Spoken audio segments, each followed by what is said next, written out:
ఇంకోటి సార్ ఏమన్నా అంటే కొంత మాధ్యమాలలో ట్రోల్ అవుతున్న విషయం ఏంటంటే పవన్ కళ్యాణ్ గారి దెబ్బకి విజయసాయి రెడ్డి గారు ఈ రాజీనామాని అంటున్నారు. ఏముందాం పవన్ గడిది గుడ్డు ఊనే ప్రధానికి పవన్ కంటించడం పవన్ గడిది గుడ్డు పవన్ దెబ్బ పవనే ఇప్పుడు కూలబడతాడో కుండబడతాడో తెలీదు. పవన్ దెబ్బ గడిది గుడ్డు పవనే ఇప్పుడు చంద్రబాబు చెప్తున్నాడు. చంద్రబాబు దెబ్బకి లోకేష్ దెబ్బకి పవన్ పరిస్థితి ఏంటో తెలియదు. గిలగల్లాడతాడో తుళ్ళి పడతాడో చూడాలి. ఈ ప్రధానికి జగన్ దెబ్బ జగ్గడిది గుడ్డు పవన్ దెబ్బ ఊరిని మీరు మోసేయకండి. పవన్ది ఏమీ లేదు అక్కడ. పవన్ ఏదో తంతే గారెల బుట్లో పడ్డట్టు ముగ్గురు కాంబినేషన్లో అయిపోయాడు అంతే. అంతకుమంది అతను ఒక నాయకుడు కాదు, ఒక joker, political joker. Pawan is political joker. నిన్న మాట్లాడాడు, ఇవాళ తెలియదు, ఇవాళ మాట్లాడాడు, రేపు మాట్లాడు.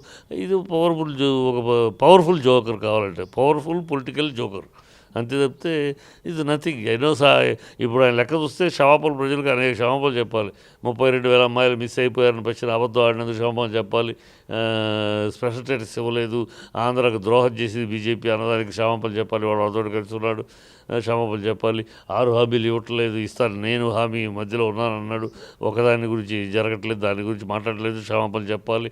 మొన్న ఫంక్షన్లో గేమ్ చేంజర్ ఫంక్షన్లో పిల్లలు రెచ్చగొట్టే బైకులు రేసులు అని మాట్లాడి వాళ్ళు ఏమితో చచ్చిపోయారు, దానికి క్షమాపణలు చెప్పాలి.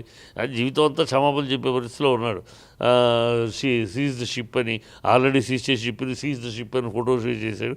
తర్వాత వస్తే central government shut your mouth, దాన్ని సీజ్ చేయడానికి ఎవరికి అదలేదు, ప్రొసీడర్ అన్నారు, దానికి క్షమాపణ చెప్పాలి. తెలియకుండా నేను సీజ్ అన్నది.